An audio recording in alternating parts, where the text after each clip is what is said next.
So, Ian, we've just heard there that we've got the likes of YouTube trying to pinch ad spend from television, and then we've just heard a marketing consultant stand up and tell us that Snapchat is the future of personal television, and that brands should be living in this space. But from your perspective, how worried should television feel about these sorts of disruptive platforms? I think, interestingly, I think both of those are becoming part of the television industry.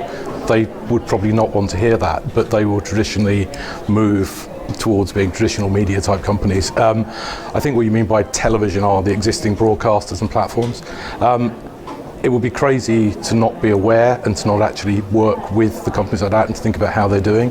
But in terms of share of viewing or share of hours, we are talking 1-2% possibly at most for certain demographics.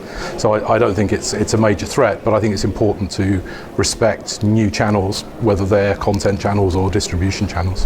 And how do you personally feel about those disruptive channels? I mean, are they like small fry, or are they like a flash in the pan type thing? They may be. I mean, we shouldn't dismiss them. I think, obviously, for every one that gains traction, you have 20 startups, selling the vision and selling the story. And I'm old enough to have been there a few times.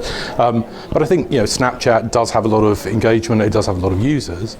I think it's very different to traditional media, traditional broadcast.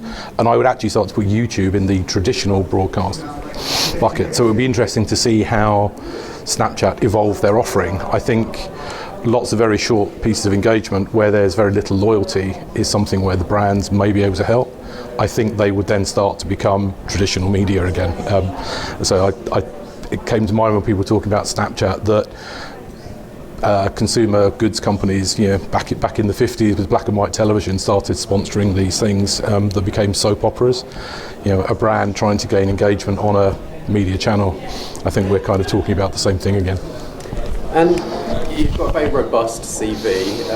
I feel that you can give us a health check on the state of the UK TV market. I mean, the UK, and I'm biased, and we're standing here, but the UK, I would say, is sort of the beta market for television technology. We are always innovating with good, solid platforms. I think the quality of our content is fantastic.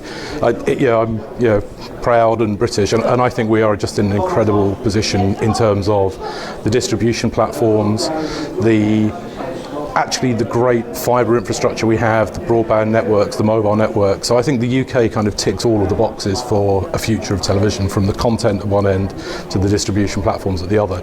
And where we have a number of main players, there's obviously a lot of competition that drives things forward, but actually we also cooperate when it matters to create these robust platforms. Ian, thanks so much. No problem, thank you.